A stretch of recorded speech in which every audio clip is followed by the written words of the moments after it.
Ayan po sila. Thank you, Ohayo.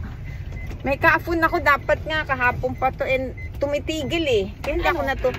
Yung ano, pag yung may allergy, kaafon issue yun. Oo, dapat din po. Ito naman, nagluko tong telepono ko ngayon. Kagabi.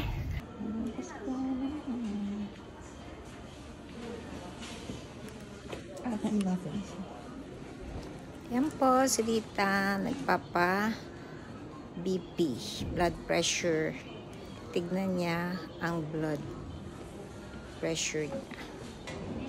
Ayan po, kinuhanan po siya ng dugo. Si Ana naman po, gusto magpa-MRI. So, pinatanggal ang mga earrings niya. Yan, ipapasok na po siya doon sa MRI room.